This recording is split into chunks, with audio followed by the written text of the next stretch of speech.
জমে উঠেছে বাংলাদেশ নিউজিল্যান্ডের মধ্যকার ওয়ানডে সিরিজে এখন 1-1 সমতা।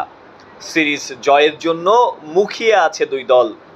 এরই মাঝে নিউজিল্যান্ডের বিপক্ষে তৃতীয় ও শেষ ওয়ানডেতে দল ঘোষণা করেছে বাংলাদেশ ক্রিকেট বোর্ড বিসিবি। ঘোষিত দলে ফেরানো হয়েছে পেস বোলার তানজিম হাসান সাকিবকে। চোটের কারণে মাঠের বাইরে ছিলেন কিছুদিন, দলেও ছিলেন অনিয়মিত। এই সিরিজ দিয়ে আবারও ফিরতে যাচ্ছেন 22 গজের ক্রিকেটে।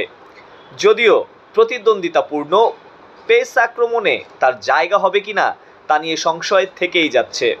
শরীফুল ইসলাম ও নাহিদ রানা 2 ম্যাচেই করেছেন দুর্দান্ত পারফরমেন্স। তাসকিন আহমেদ সে তো আছেই, আর চোটের কারণে এখনও নামতে না পারা মোস্তাফিজও রয়েছেন অপেক্ষায়।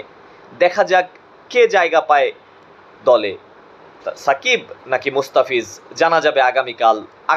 23 এপ্রিল চট্টগ্রামে অনুষ্ঠিত হবে স্বাগতিক বাংলাদেশ ও সফরকারী নিউজিল্যান্ডের মধ্যকার 3 ম্যাচ ওয়ানডে সিরিজের তৃতীয় ও শেষ ম্যাচ। সিরিজের প্রথম ম্যাচে পাওয়া 26 রানের জয়ে 1-0-তে এগিয়ে যায় নিউজিল্যান্ড, কিন্তু দ্বিতীয় ম্যাচেই দুর্দান্ত কামব্যাক করে নিউজিল্যান্ডকে 6 উইকেটে হারিয়ে দাপুটে জয়ের সমতায় ফেরে বাংলাদেশ ক্রিকেট দল।